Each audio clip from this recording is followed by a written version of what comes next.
Hi guys, it's me, Skreezilla and Steamin Stix. Try not to look to the camera too much. No, I won't. No. That's a bit dangerous. Yeah, because we are driving at the moment. I'm driving, you're not. Well, it's not dual controlled. It's not. My car isn't a garbage truck. I could do the gear stick. No. What about the handbrake right now? Why did I? That's too early to indicate. Okay, right. So we've just got back from seeing a movie. Yeah. Yeah, Wrinkle in Time. Yep. Yep. So a new movie from Disney, based off a book by somebody. Do you know who it was from originally? I can't remember the name. Yeah. So some book from the 50s. 50s. Yeah, Okay. it was like 50 something or something. Okay. That's what I Well, read. Yeah. that explains some things. Yeah, then. that explains some of the things. Yeah. So, yeah, this movie. It was very pretty, but that was kind of all that was going for it. There was quite a few things I was not convinced plot-wise. There wasn't much of a plot. It was very... No. It's this, and we're like...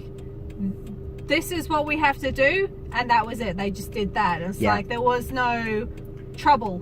No, there was no peril in this movie. There was like... We're going to get into spoiler territory, by the way.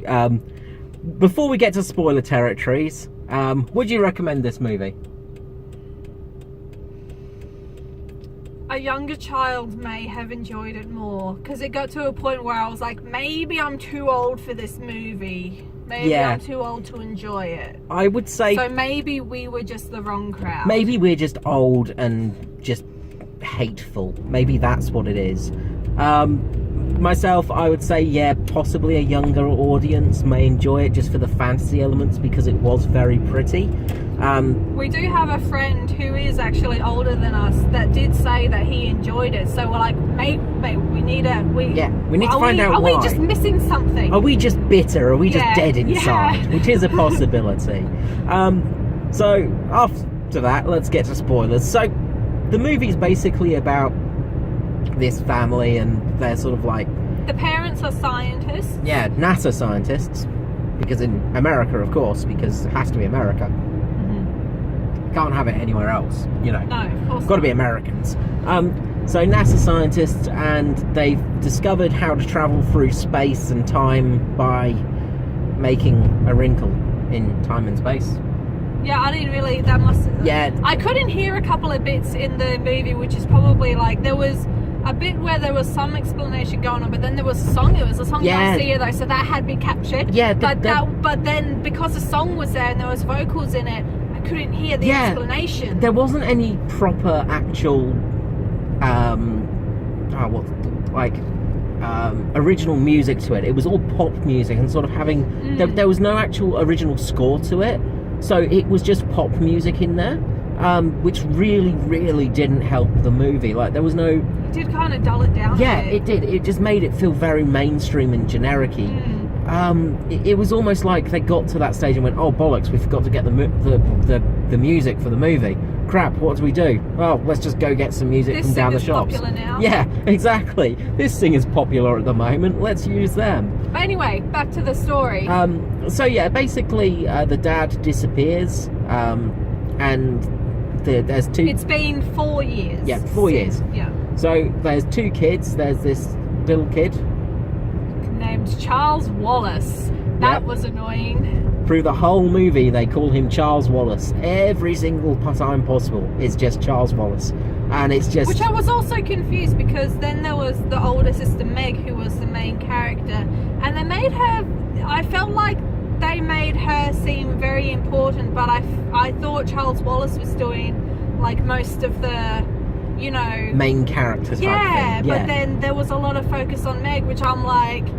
And there was a bit like, we need to find your father, but then they were just talking to Meg, and it's like, it's Charles Wallace's father too. Yeah, that's it. It was almost like she was the super important one. Basically, what I can feel from this movie is it's basically just based off depression. Depression of losing a parent, and also just feeling like an outcast, that sort of thing. That's what the underlying vibe I got for this movie was. That, you know, just depression. Because there was this big thing in the cosmos and the galaxies which was the it, which was essentially the darkness. Yeah. So, and that was what was making people evil and Yeah, such. it's what made people shitty, basically. So don't worry, guys. If you're a shitty person, it's not your fault. It's because there's a giant dark cloud in the sky making you evil. You know, Hitler, he was a good bloke, actually, but unfortunately a giant dark cloud got to him. The darkness just got to him. Yeah, the darkness came along, and it didn't feel like a thing called love. It felt like a thing called hate, and it just made him nasty. So these 3 space witches appear. Yes, the misses. Yeah. Pretty cool costumes, I thought. So, we walked out of there, and I'm like, well, that'll be cool to see some people doing those cosplays soon. Yeah, like that'll be definitely nice. Cool costumes. There was wigs were pretty fancy. I did like their hair. They were pretty cool. There was some really neat looking costumes there, but the problem was there was so much visual effects. This movie was just basically all CGI. Yeah, there was no real there was no substance to it at all, and it made it really hard to watch because it was just got to the stage you were bored by it all. There was nothing real in the movie. It went to one scene where there was like a forest kind of backdrop and everything, and then of course they had to run through this, which of course is what you do in every kind of movie. There's some sort of evil thing, which there wasn't actually an evil thing. Like, they get to this forest bit, and then there's all these whisperings in their heads and all this stuff. So I'm thinking, and like the witches or the misses, they told them you have to stick together. Yeah, they couldn't all be that. there. They had so to disappear. It was too dark for them. With all these whisperings going on their heads, I thought they were going to be led to different directions and then get trapped by these monsters and then collide back into each other. Yeah. And then they make it out all right. That wasn't what happened. No. But yeah, and it's like that scene was good because it's like only because like they got in there, and then of course there was actual like. There was a sense and shrubbery, and it's like, oh, cool, this is real. Yeah, like, that was my thought. Yeah, like, there was actually something real on screen, and there was a sense of danger for a couple of seconds. Yeah, and that was gone. a couple of seconds. You know, there was no sense of danger in this movie at all. Like, it was. There was another scene where it seemed like it was going to escalate, but then it didn't. Yeah, exactly. Yeah. So they have to get over this wall, and they do that, and they lose Charles Wallace. He just disappeared in that section. He just vanished for no reason, probably because, it was a little bit too dangerous to have a little kid playing in that moment. Yeah, and then he just reappeared. Yeah, for no reason. Yeah, where they had to get over. So they've wind up in this forest. They have to get to this wall. This massive kind of tornado or hurricane rocks up. They then figure out that for some reason, because they saw something from the tornado get flung over to the wall, that they have to go into the hurricane and get flung into the wall also. Yeah. So they did that. They survived it without a scratch. And then Charles Wallace just appeared there as well. And it's like, where did you go? Why are you here? What happened? They were legitimately like by a river washing their hair and clothes and stuff. And he just appears and like, hey guys, I'm back now. There was no, what happened to you? Like, what's going on? It was just... Hey guys, over here. I think Dad might be over here. There's towns here. It's like, what? Yeah. What? Yeah. Where did the towns come from? So the towns, there was this real weird scene where all the kids were like playing with the balls and they were bouncing the balls in unison at the same sort of speed. So it was like this real sinister moment. But nothing happened from it. There was nothing in there.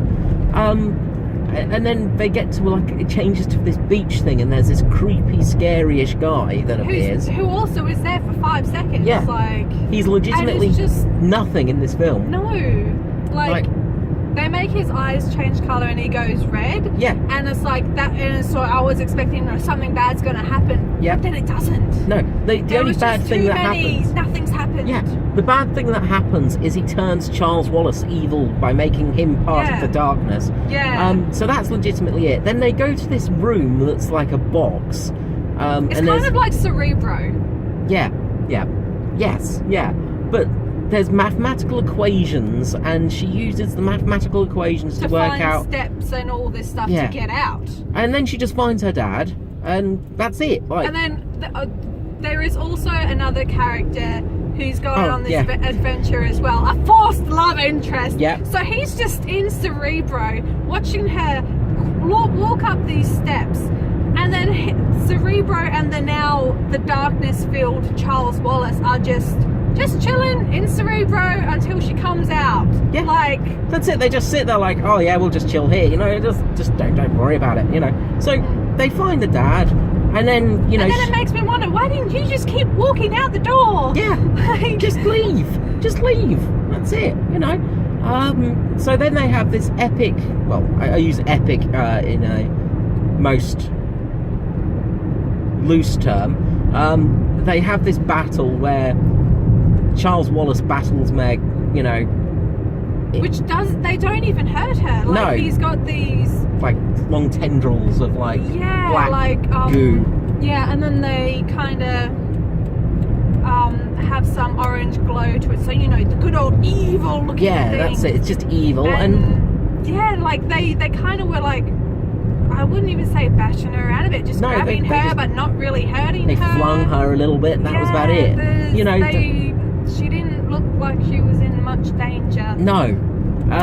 You know, and there was the whole thing of love conquering all, because she was just like, I love you, Charles Wallace, you know, you're my brother, I love you. And then that was it. And then I was kind of like, literally, that's it, love. Yeah, that's it. Love conquers all. So they get back to Earth, the dad's there. You know, they get back all fine and dandy.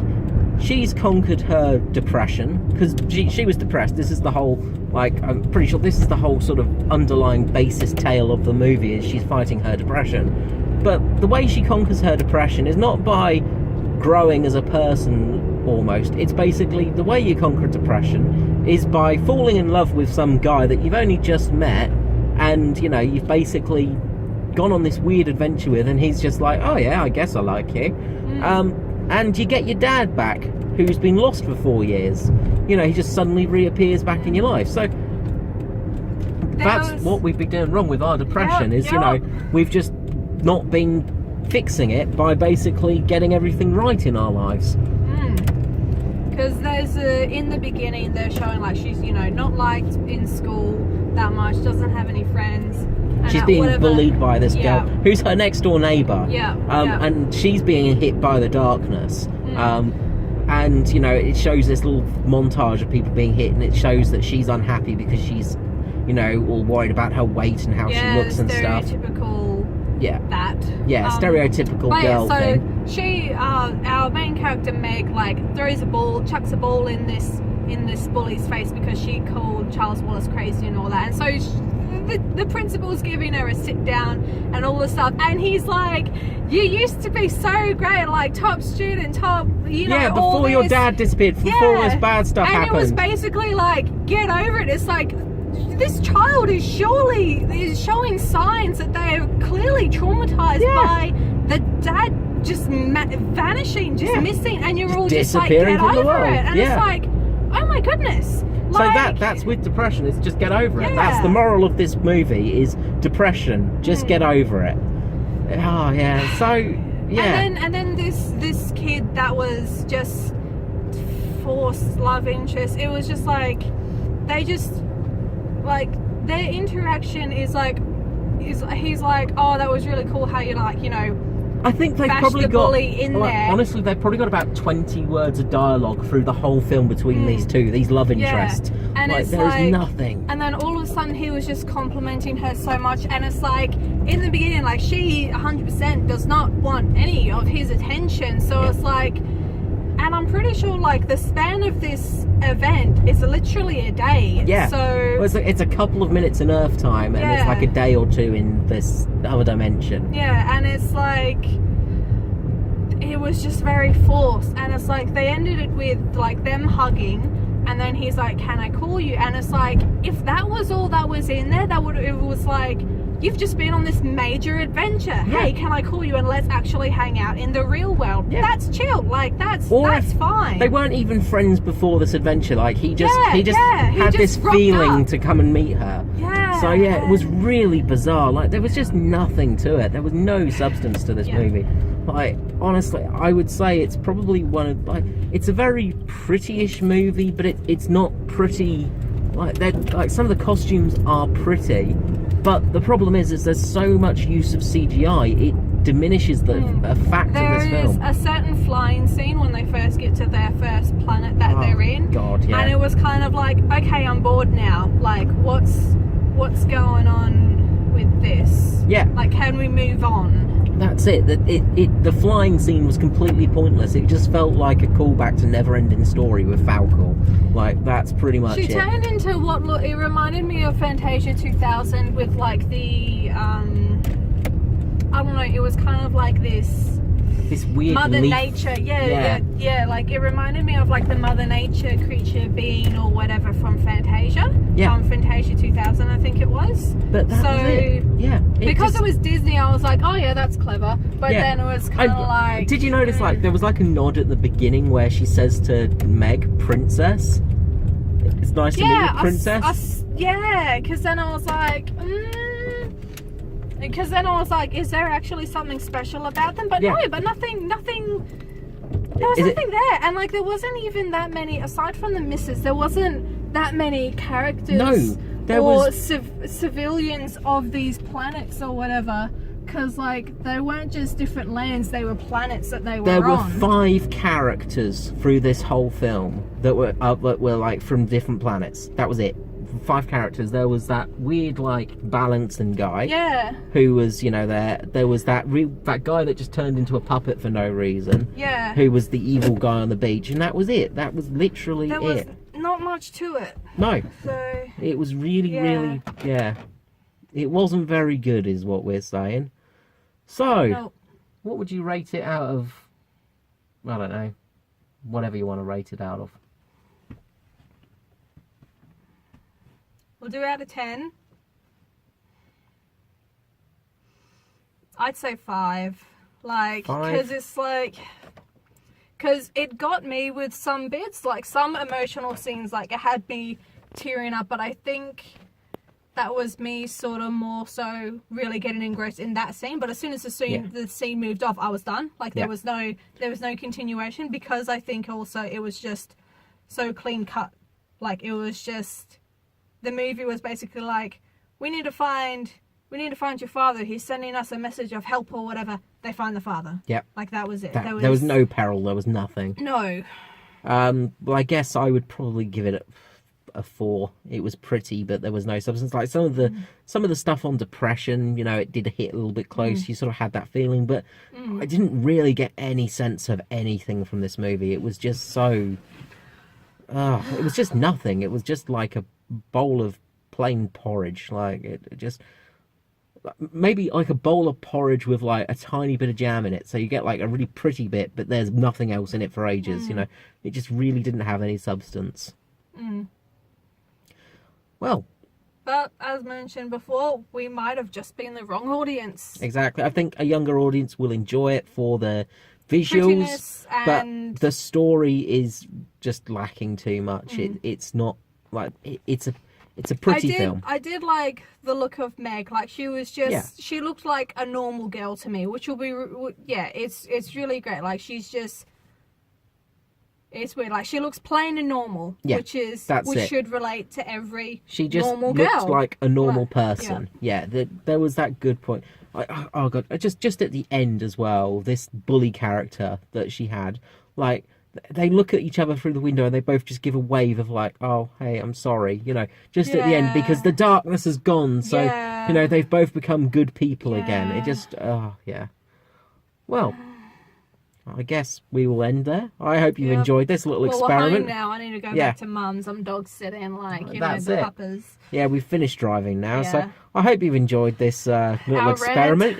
So if you did, let us know. We were ranting and he's like, we should make a review of this. Yeah, that's it. Let's do it. I'm like, all right. We were basically just doing this anyway. We were just ranting so much. Yeah. So we might do this more often. We might go to the movies more often. Yeah, let us know in the comments if you did enjoy this. Give it a thumbs up. Let us know if you want to see some more of these. And if you do, we will do some more. Alright guys, until next time, this is me, Skree. Steamin Stix. And we'll see you next time. Bye-bye. Bye.